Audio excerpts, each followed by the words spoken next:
I was looking at a report recently on Science News, right?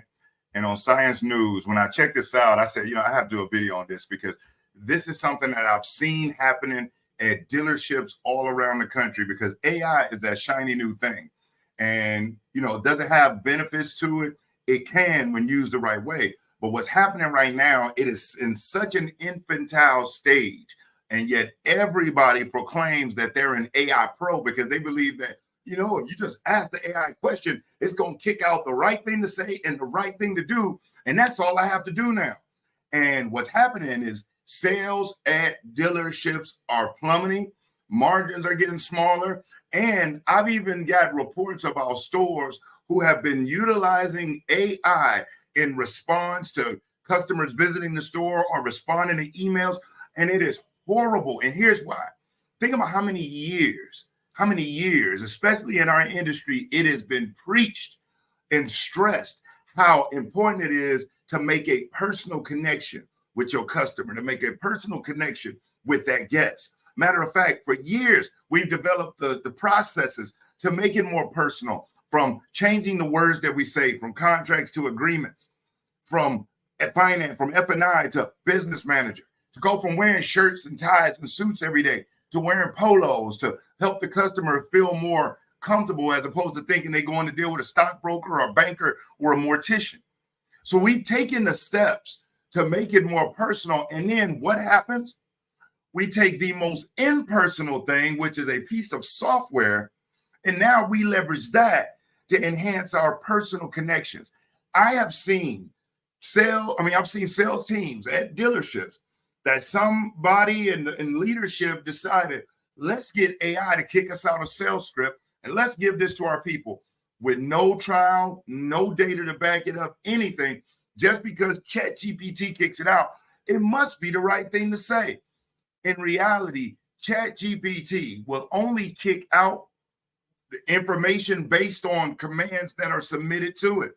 And it is far deeper than just give me a good sales script. That is not the way this software works. As a matter of fact, if it is being used as the end all be all of what should be said and what should be done for your sales team or for a sales team, or if you're a salesperson and you're using that against the gospel, man, you really need to cut back.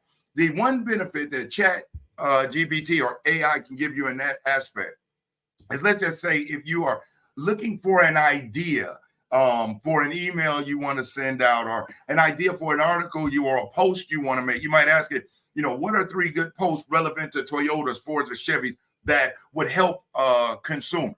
And then you might see those topics, and then you might put a post out on that to be able to provide valuable information to people who either have one or may be interested in having one, to be able to attract attention to yourself or whatever you want to use it for.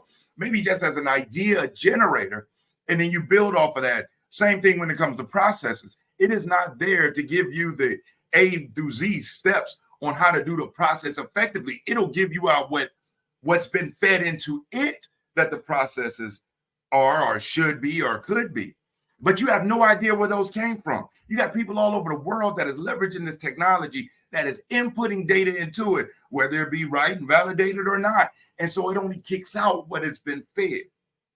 When all of these years, the focus has been on that personal touch.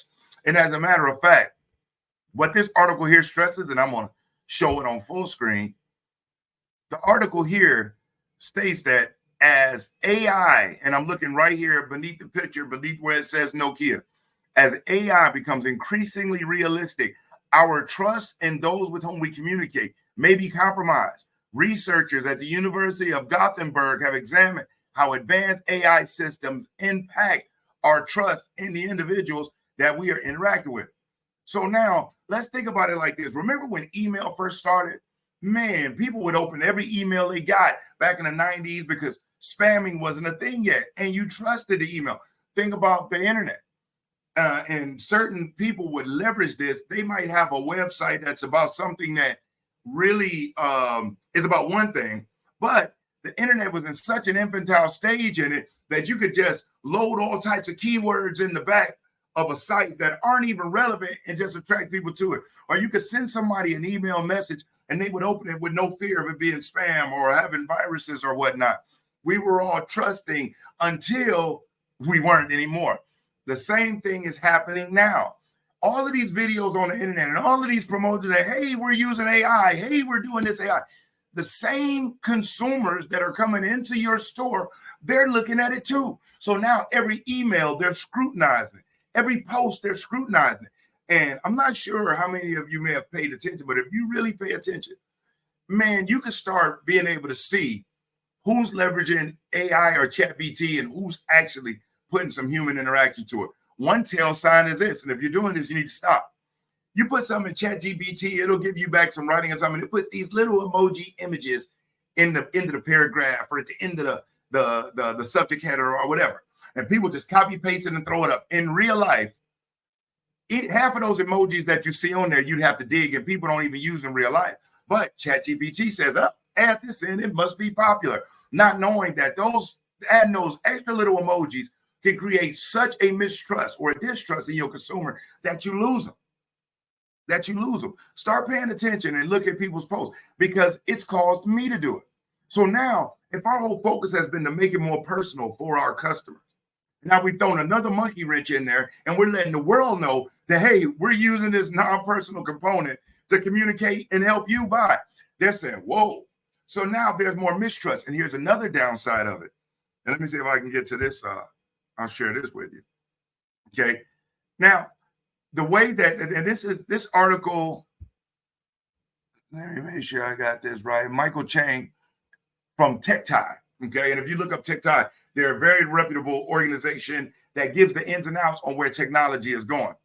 And this article says the impact of artificial intelligence on human society and bioethics. Now, what this article points out is the fact that as consumers learn more about AI and companies use more AI, guess what happens to the ability to have that human interaction? If you think people on your sales team are struggling or afraid to communicate with people now, the more distance we create between the necessity for them to do that, giving them the right skills to do that effectively, and to do it in a way that establishes value and builds trust, the further away we get them from that, whenever we do need them to do it, the more disconnected and the harder it's going to be, because humans are going to be humans regardless. No matter what new shiny toys we throw in the mix, at the end of the day, there's going to always be somebody with a problem, somebody with a solution, and an individual to bridge the gap between the two.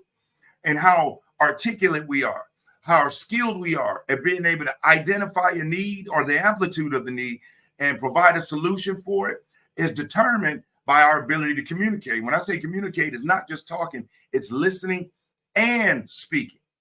And so what AI does, it distances that. The more things you have your AI do that you don't train your sales team to do, like the fact that certain people don't have no idea how to send an email, they go to chat or they go to the AI and they let that communicate with their customer. It's no different than those chat bots that are on people's websites when you go with that avatar of the fake person that you know is not really there. And no matter what type of question you put in there, it's going to kick you back these canned responses, where now when you go, people don't even pay attention to those anymore. Have you noticed that? When was the last time you communicated with a chat bot? No. Even when we make phone calls, remember there was a time when you could make a phone call and you could get to customer service, but you were speaking with somebody who at least seemed like they were familiar with what's going on, or from the area or from the place where you did the business.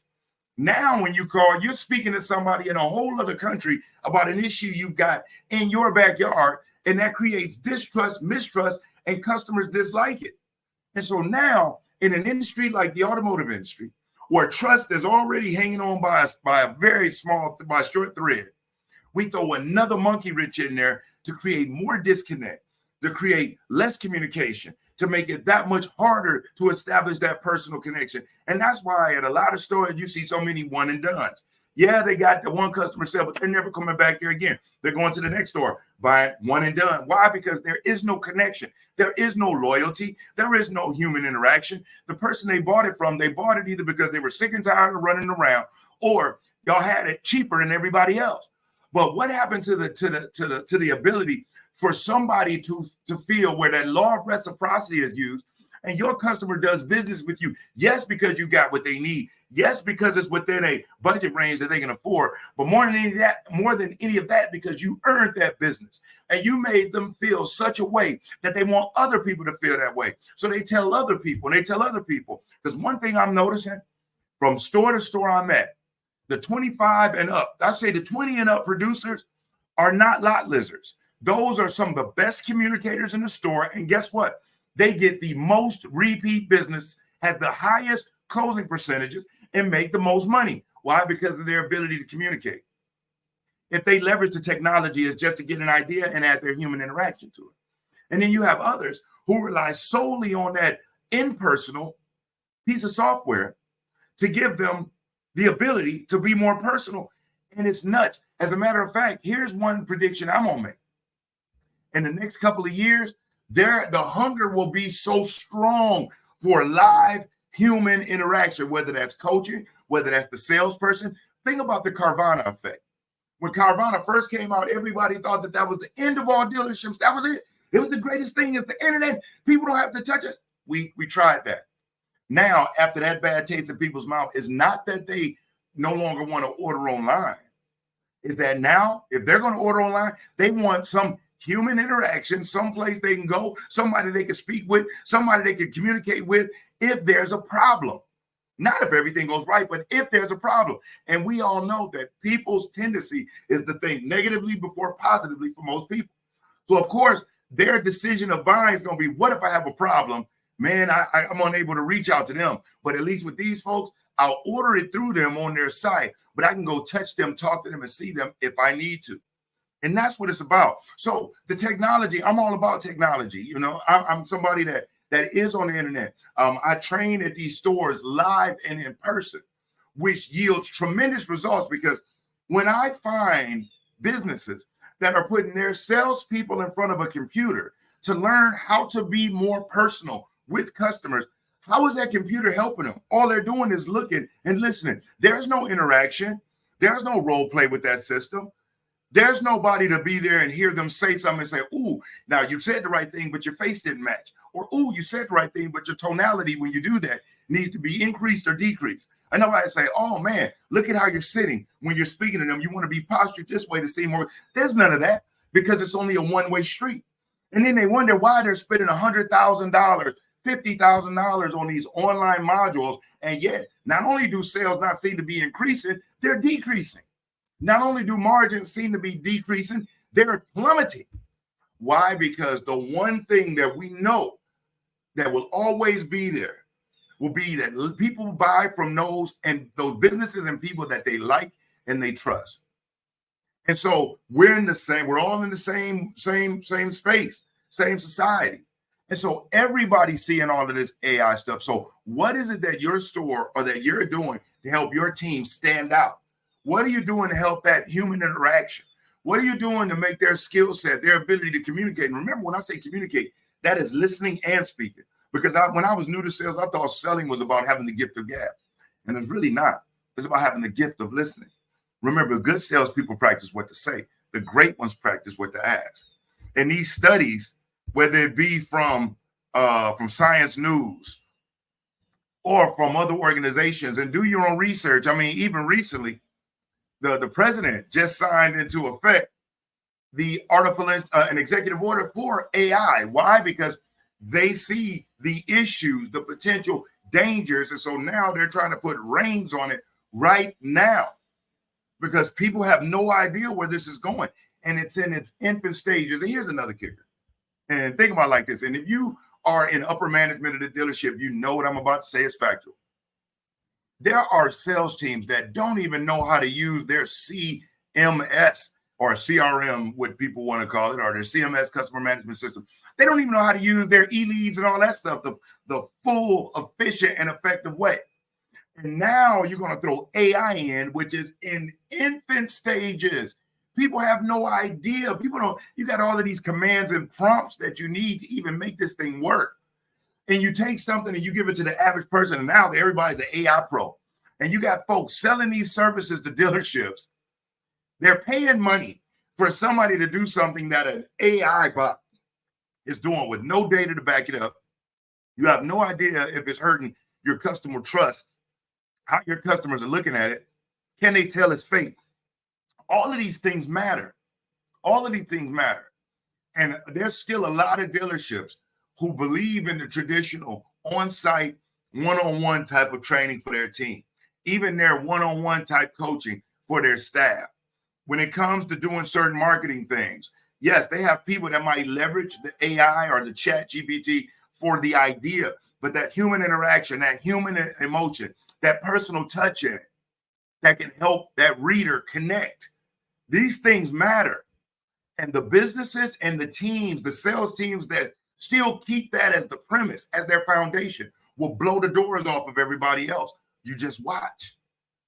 You just watch. And that's why in my travels, I'm fortunate. I'm in dealerships all across the country in different type of demographics, geographical locations, and I'm able to see what's working and what's not. I'm able to implement certain things in areas that just blow the doors off, depending on the management, the leadership, and the infrastructure, and other places where you could bring them the golden ticket sales process, programs, and the ways, but the infrastructure, the business is set up in a way that nobody will follow up with it, nobody will use it, and guess what? No matter what you do, until they get a whole new team, new management staff, nothing's going to work there until the owners realize, man, you're headed one direction fast, and if you don't do something, you could crash and burn.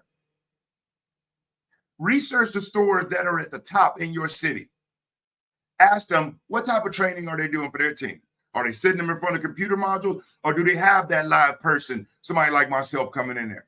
Even interview processes. The stores that are hiring the best teams, think about it. Are they just leveraging these online ads and running this crap, and then just got somebody coming in, meet with one of their sales managers who is not trained in how to do interviews and identify certain personality traits and really look for the right thing? Matter of fact, they don't have time. They got deals they got to desk. So they're having a 15 or a 20-minute conversation, running this person through the background check, bringing them in just to find out that person should probably never have been in there in the first place. But if you're not able to spend that time with them and have that human connection and ask the right questions to identify what's really going on, that the store will end up suffering. And at the end of the day, there was a study done. Let me see if I can find this. And it was by JM&A.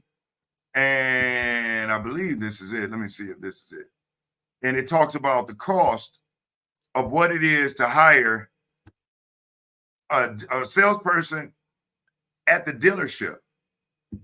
At the dealership, let me see if I can find this. I believe this is it. Let me see if I add it to the stage. That's it. No, that's not it. I got it in here somewhere, but it costs an average of $10,000 per new hire salesperson. So imagine a store that hires just 10 people a year. That's it. That's only have to hire 10 new people a year. That's $100,000 investment. $100,000 investment. Now let's just say, I'm gonna be very, very conservative. Let's say that the store is only running $1,000 per copy. Okay, be pretty low, very minimal. So that way it helps stick. $1,000 per copy. Okay, and let's say each one of these 10 new hires blew out 10 customers, and we're talking about for the whole year. You only hired 10 new people, and they only had 10 customers each that blew out, didn't buy anything, didn't go all the way through the process. Okay, at $1,000 per copy. At $1,000 per copy. Okay, so do the math on that. So that's 10 people you hire at an average of $10,000 each to hire them, says JM&A. That's $100,000 investment on hiring. Each of these 10 had 10 customers that blew out. So that's 100 customers at $1,000 per copy that was lost. That's another $100,000. So that's a $200,000 loss, net loss. Just off, if you only hire 10 people throughout the year and they only blew out 10 customers each, that's a loss of 200 grand right there. So when certain companies feel like they don't have it in the budget, no, it's in the budget. It's just walking out the door. And so please be cautious of AI. If you have the opportunity to have someone, listen, as much as I love to do business, I know I'm not for everybody. As a matter of fact, there are certain stores and business people that I won't do any business with at all, because the management team sucks, and it don't matter what happens there, they're going to fail. And I'd rather them blow that GM and those management out of there. And if they get a new team in there, I'll consider coming over. Period. So, but if you are somebody out there and you know you either just took over that GM spot at your store, or you know that you've been trending downward. You know that if you're hitting the same sales numbers you did last year, you're really on the way out the door, as opposed to waiting until it's too late. Reach out to somebody, whether it be myself. There's a lot of other really awesome people out there that can come in and rock and roll that store for you. It's what we do. We have a track record. We have other people that deal with us for years because of the trackable and profitable results.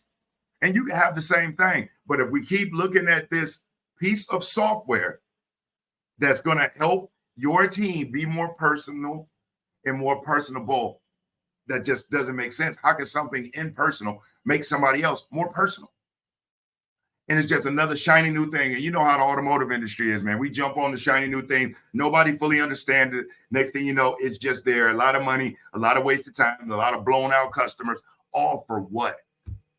And it don't have to be that way. So if you haven't looked at AI this way, please look at it that way. It does not just kick out sales scripts. It does not just kick out emails. It only kicks out the data that had been fed into it around the world about what other different people think is good. And it kicks you out when it scrambles all of that together and kicks you out what it thinks is best. But what data do you have to know if that's right or incorrect? And you could do the trial and error thing, but how much could that cost you? Or you can have somebody who has a track record, who has the word tracks, who has the data to back it up, that can instill that in your team. If they have a question, they can bounce it off. If they're going through something, that human interaction can help them be more prepared for the real thing. Because when they're in front of a real customer, they can't hit reset. They can't hit pause and just step away. That's real life. And every misstep a salesperson makes, credibility and trust drop. How much could that be costing your business? How much could that be costing your dealership? And if you're in sales, how much could that be costing you? So again, this is just to jump on here and say, listen, AI, can see some benefits of it just for ideas, brainstorming. Now, if you're on the, let's say, inventory side, where there has human interaction is not important, but it's about maintaining certain data, man, when you get AI set up the right way with that, because that's not about personal touch. That's not about human interaction. That is, 1 + 1 = 2. That is really cut and dry. For the data side, for inventory, for tracking, I believe it's awesome when it's set up right. But when it comes to human interaction on the phone or in person, how can that computer, how can that software ever teach your people how to be more personal? And let me explain what I see, and you probably know this. The personal training that people are getting at a lot of dealerships that have yet to embrace having someone work with their team in their morning meetings. And folks, I hear this from salespeople around the country. They'll say, Brian, I learn more from your videos than I do working at my store, and I've been here for a year. Why? Because in the sales meeting, the manager spends 30 minutes chewing out ass, and then the last 30 minutes, hey, now we need to make sure we're closing and make sure we're overcoming objections. No word tracks are given out. No role plays in front of the group to make sure that when you go out there to do it, that it's fluent. None of that. There's no time.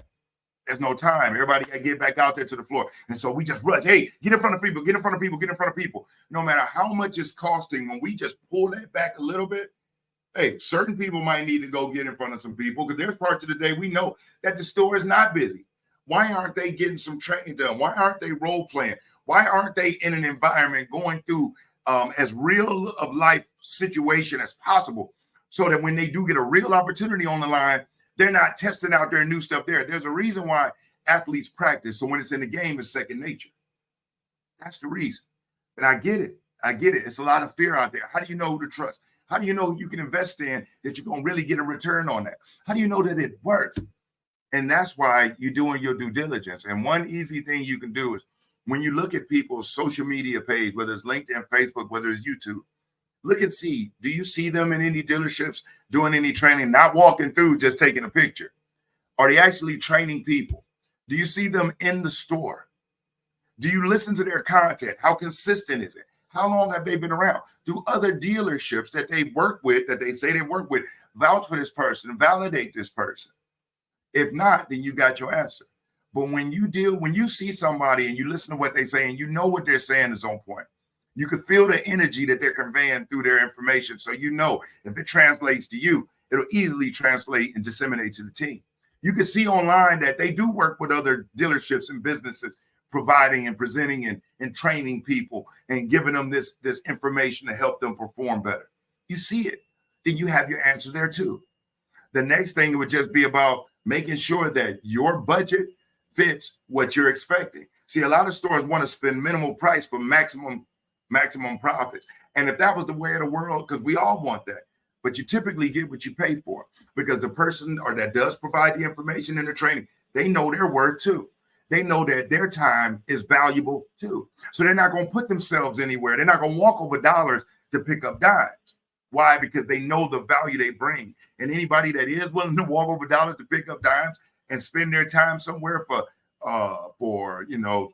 minimal dollars, how valuable is the information that they're presenting? So it can be tough out there, but you just have to do your due diligence. And I assure you, when you find that person and they do present themselves and they do authenticate themselves and they help generate whatever results you wanted, man, keep that relationship. You might not need to bring them every month. You might only bring them in once a quarter or her in once a quarter. Hell, it might be twice a year. But whenever they come in with that thunder, and it rejuvenates, energizes the team, and you benefit from it. And at the end of the day, that's what it's all about.